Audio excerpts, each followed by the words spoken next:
Here is the Ford Bronco Raptor in hot chili red exterior. This is the most off-road orient vehicle that Ford makes for an SUV. It goes strictly after the Jeep 392, and it's going to do a twist. You have a twin-turbo EcoBoost V6 engine. But will this be better than that Jeep? I'm Anthony from Hawkeye Rides. Starting in the front, you're going to get LED headlight and daytime runnings with the lasso to go into the grille. It's all configured into one piece. The Ford badging is also blacked out. You get the recovery hooks in the front. It's obviously increased in clearance opposed to the standard Bronco.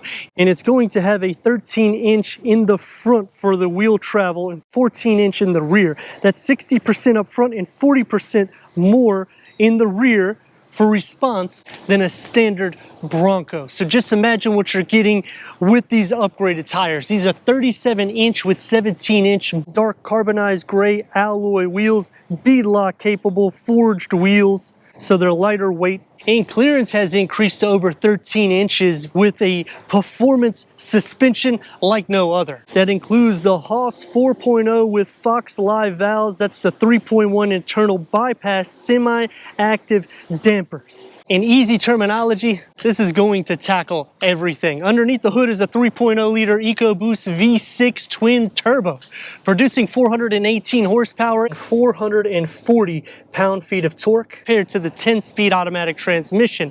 It's not going to sip fuel. You're at 15 and 16 mpgs. Just forget about that because this is going to be the weekend fun and a daily all blended in. Going back to the comparable rival, the Jeep 392, that's going to be a V8. That's going to have 470 horsepower, so it's going to lack in the HP category, but not on or off payment because this is a raw all-terrain vehicle. Performance hood with the Raptor badging. Everything's opened up to breathe, even on the side fenders. Raptor running boards because you need it. I mean, anything over 13 inches, I'm tall as it is, but a little extra doesn't hurt. And what makes this more unique opposed to the Jeep is, you know, the 392 is going to be discontinued because V8s are a dying dinosaur. This is a twin turbo V6, so you don't have to worry about losing this. If anything, you're gonna have more performance as the years progress. For 2024, they are offering a code orange, which will highlight some orange attributes on the exterior, specifically the wheels, LED taillights with the B structure in the fifth wheel with a 360-degree reverse camera, dual exhaust outlets, whereas the 392 will have quad exhaust tips, and it's going to be a little bit more throaty in the 392 opposed to this, but this is still not going to be a sleeper, and it will tackle all terrain. Cargo is going to start around 35 cubic feet of storage. It is lifted up higher. You're going to have some lasso badges right here underneath the floor. You get a touch of storage with a 12 volt, some more of the Bronco badging, and you can split fold the rear bench. Because it's so high up off the ground, even though I'm tall, it's a little hard to do so.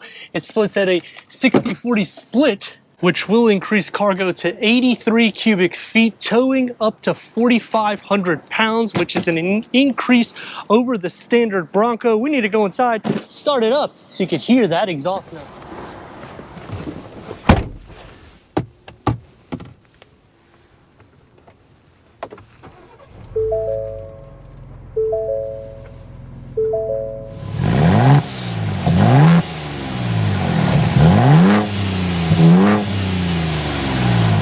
Ten-way power seat adjustment, heated, ventilated Raptor badging, headroom and leg room. It's a box shape, so in the interior you're going to have loads of space with grab handles everywhere, starting with one right here for the passenger and one right there with the Bronco badging, orange around everything, auxiliaries up top. This is a three-piece top that'll come off. 12-inch touchscreen with Apple CarPlay, Android Auto, Sirius XM, AM, FM streaming, Bluetooth audio. To get rid of the quick wedge, simply click there, click it back so you'll have it right here, and you can toggle through an array of information, including one thing that's really good, the pinch and roll. And if you are taking this off-road for camping, you have zone lighting, which your lights will light all around you. Dual climate control settings, wireless charging pad, opens up to 2 USBs, the key fob for the Raptor Bronco. And up top, they didn't forget, you have USB ports right here. Also, 12 speakers through B&O, Bronco badging with the leather wrap, and we have the GOAT mode, which is 7 different driving modes. Starts off with slippery, tow haul, sport, normal, and each one of them will have a little video to indicate what it does. And a full digital gauge cluster that can go through an array of information for the driver, including everything you need for off-road. And you can change the exhaust to sport. You can make it more quiet or normal.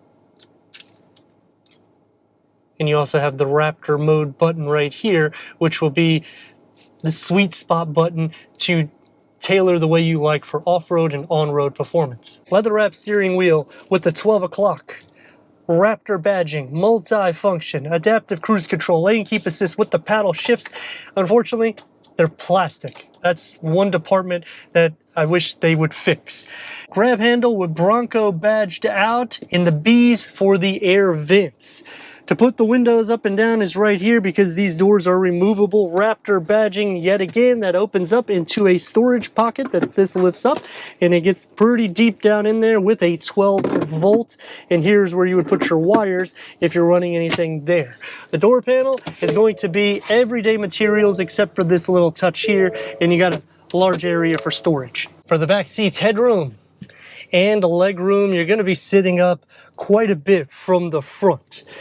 USB home plug, and to put up and down the windows, an armrest that's a little small, but you'd have some cup holders there, and the door is removable, so it's only going to be soft where it needs to be with about the same size storage pocket, and they indicate how to take it off right there. Sliding into the center, watch the Bronco badging, or you could just put your feet like this.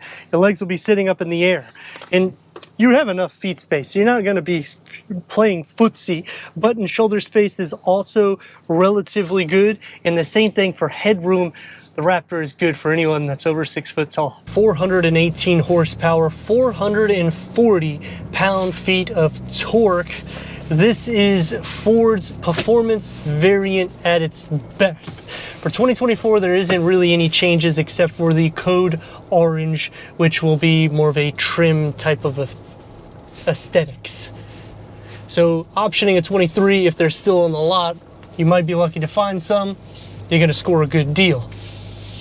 Is this going to be something that could be practical as a daily use vehicle and not just off-road? And now we're ready to see.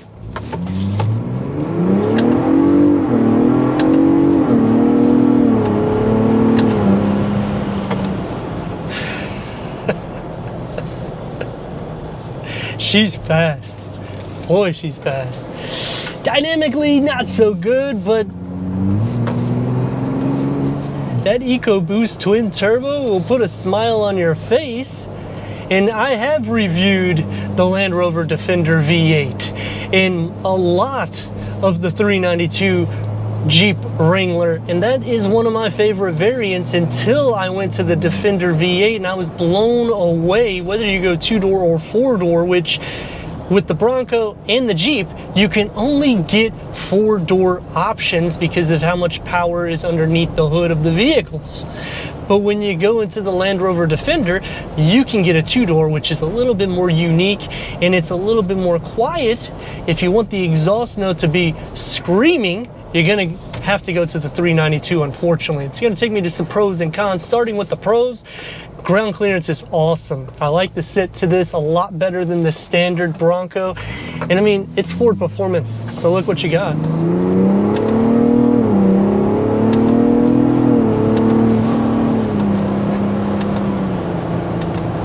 A fun drive. It's not going to do anything for sound deadening. You're not expecting that. This is a box on wheels getting phenomenal speeds on the road with 37-inch tires. I'm not trying to sound too ecstatic about the car, but you start thinking about what they've done, and they've made a vehicle that can conquer on pavement for your daily use. It's not going to feel too much of the imperfections, and the ground clearance, like I said, is excellent. Plus, you can take this off-road and enjoy a fun weekend trying to get it stuck or do some rock crawling with it. Some cons about the vehicle: the towing is not as much as the Land Rover Defender, and yet the price is right at the same. Plus, you can option 2 doors where you can on these, so that is a con for me. The pro, you have the GOAT mode. So cool that they give these acronyms, and I know it's a word, but it means an acronym because it's go anywhere, anytime terrain, which that's what this is all about. Buying it new, Ford will give you a day to have fun with a Bronco Raptor, not yours, but theirs, and you can actually test it and go through all that rock crawling and crazy maneuverabilities. And look how much taller we are than the BMW M340. Turn radius at more or less a stop point. It's pretty tight, about a lane and a half. Gotta rock and roll.